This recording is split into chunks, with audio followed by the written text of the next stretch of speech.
हरियालीपुर गांव प्राकृतिक सौंदर्य से घिरा हुआ था। हरियालीपुर गांव में ना तो कोई बस स्टैंड था और ना ही कोई रेलवे स्टेशन था, इसलिए वहां के वासियों को दूसरे गांव या शहर आने जाने के लिए बहुत ही समस्या का सामना करना पड़ता था। गांव के रमेश और ललन नाम के व्यक्ति इसी बात को लेकर चर्चा कर रहे थे। ललन रमेश से बोलता है, अरे रमेश भाई, हम दोनों 30 साल के हो गए हैं और आवारा सांड की तरह गांव में घूमते रहते हैं, मगर अभी तक हम दोनों का विवाह नहीं हुआ। लल्लन भाई, अरे विवाह कहाँ से होगा? हमारे गांव में ना तो बस स्टैंड है और ना ही कोई रेल। सही कह रहे हो, इसी वजह से हमारे गांव में दूसरे गांव से रिश्ते भी नहीं आते। लल्लन की बात सुनकर रमेश गुस्से से बोलता है, और हमारे गांव की लड़कियां तो हम दोनों को घास ही नहीं डालती। वो तो अपने आप को ऐश्वर्या राय और दीपिका पादुकोण समझती हैं। और हमारे गांव का मुखिया भी एक नंबर का नकारा है। चलो चलकर आज मुखिया से इसी बारे में बात करते हैं। लल्लन और रमेश मुखिया के घर पर चले जाते हैं। मुखिया के घर के बाहर उसकी बेटी राधा खड़ी होती है। राधा उन दोनों को देखकर चौंक जाती है और कहती है, तुम दोनों निकम्मे आवारा सांड मेरे घर के बाहर क्या कर रहे हो? राधा को देखकर लल्लन और रमेश छिछोरी भरी नजरों से राधा को देखने लगते हैं। लल्लन मुस्कुराते हुए राधा से कहता है, हम दोनों तुम्हारे पिता मुखिया से बहुत जरूरी बात करने आए हैं। तुम्हें मेरे पिता से क्या काम पड़ गया?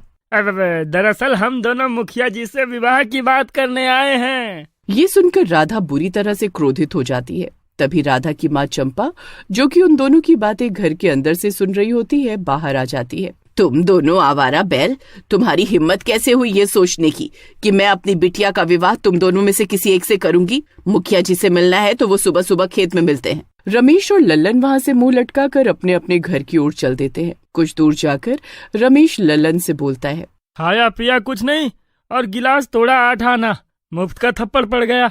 और ये करम जला मुखिया सुबह सुबह खेत में करने क्या जाता है?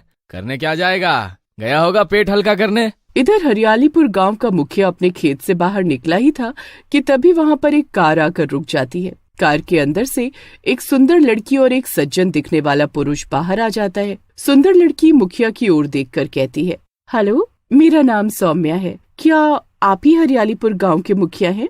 और मेरा नाम अभिमन्यु है। मुखिया सौम्या को छिछोरी भरी नजरों से देखने लगता है। सौम्या मुखिया से गुस्से से कहती है, देखिए, आप गांव के मुखिया हैं और बूढ़े हो चुके हैं।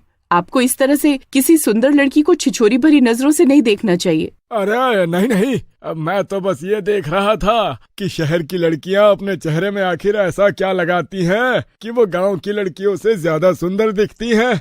बकवास बंद करो। मैं सिर्फ ये बताने के लिए आई हूँ कि गवर्नमेंट यहाँ पर मेट्रो स्टेशन बनाने वाली है। इतना बोलकर सौम्या अपनी जेब से कागज निकालती है और मुखिया से बोलती है, इस कागज पर अंगूठा लगा दीजिए, सरकारी काम है, इसलिए आपका अंगूठा लगना जरूरी है। मुखिया अंगूठा लगा देता है। सौम्या और सज्जन पुरुष वहाँ से चले जाते हैं। कुछ दिनों में हरियालीपुर में मेट्रो बनकर तैयार हो जाती है। सारे गांव वाले बहुत खुश होते हैं। मेट्रो शुरू होने के बाद गांव के लोग ट्रेवल करना शुरू कर देते हैं। कुछ दिन के बाद ललन की चाची का ललन के चचेरे भाई की शादी में शामिल होने के लिए फोन आता है। ललन खुशी खुशी ये बात अपने दोस्त रमेश को बताता है। रमेश भाई, मेरे चचेरे भाई की शादी है, चाची ने मुझे बुलाया है और तुम्हें भी याद कर रही थी। अरे ये तो बहुत अच्छी बात है, अब तो कोई समस्या भी नहीं है।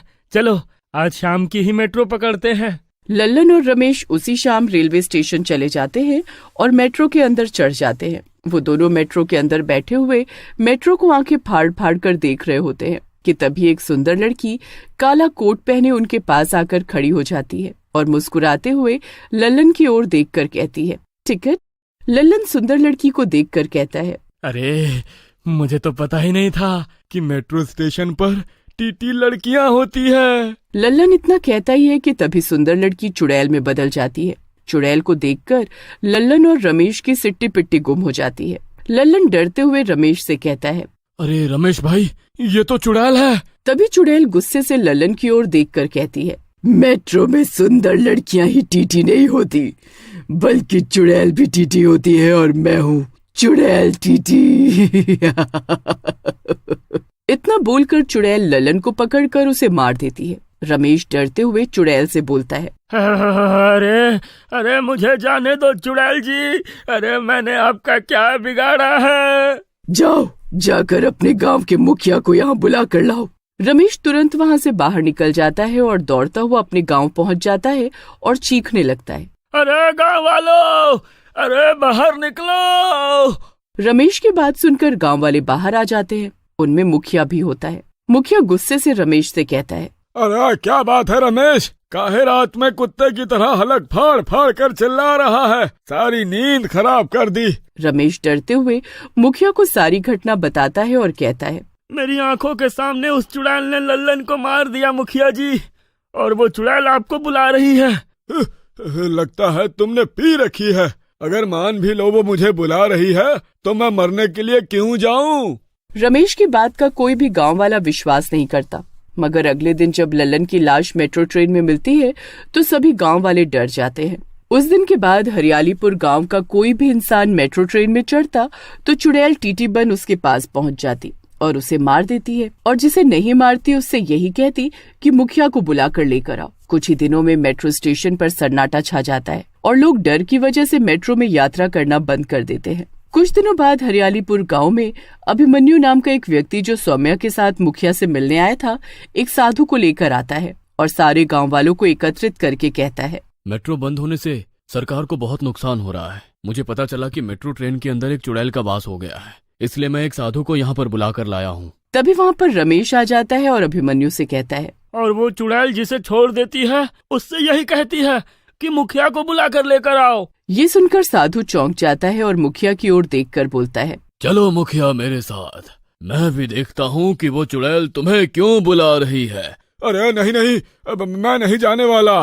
चिंता मत कर मुखिया, मेरे होते हुए वो चुड़ैल तेरा बाल भी बांका नहीं कर सकती। साधु मुखिया को जबरदस्ती मेट्रो ट्रेन में ले जाता है और पीछे पीछे सभी गांव वाले भी आ जाते हैं। तभी वहां पर डरावनी डरावनी आवाजें आने लगती हैं और चुड़ैल टीटी सामने आ जाती है, लेकिन मुखिया को देखकर चुड़ैल की आंखों में खून उतर आता है। तभी साधु चुड़ैल से बोलता है, आखिर तू मुखिया को क्यों बुला रही है और तू इन गांव वालों को क्यों मार रही है? मेरा नाम सौम्या है, मैं ट्रेन के अंदर बैठी हुई थी। अचानक ये छिछोरा मुखिया ट्रेन के अंदर घुस आया और मेरे साथ छेड़खानी करने लगा। मैं बचने के लिए भागी मगर मेरा पैर फिसल गया और मैं मर गई। मुखिया ने मेरी लाश झाड़ियों में फेंक दी और मैं चुड़ैल बन गई। चुड़ैल बनने के बाद मैं टीटी बनकर लोगों को मारने लगी क्योंकि मेरा मकसद मुखिया को मारना था। ये सुनकर साधु गुस्से से कहता है, अपना बदला पूरा कर ले चुड़ैल। चुड़ैल मुखिया को तुरंत पकड़कर मार देती है। अभिमन्यु रोते हुए चुड़ैल से कहता है, मैं तो यही समझ रहा था कि तुम शहर वापस चली गई हो, अब तुम इन गांव वालों को छोड़ दो। ठीक है, झाड़ियों में मेरी लाश पड़ी हुई है, मेरी लाश का अंतिम संस्कार कर दो, मुझे मुक्ति मिल जाएगी। साधु गांव वालों के साथ मिलकर झाड़ियों में पड़ी हुई सौम्या की लाश का अंतिम संस्कार कर देता है और चुड़ैल को मुक्ति मिल जाती है।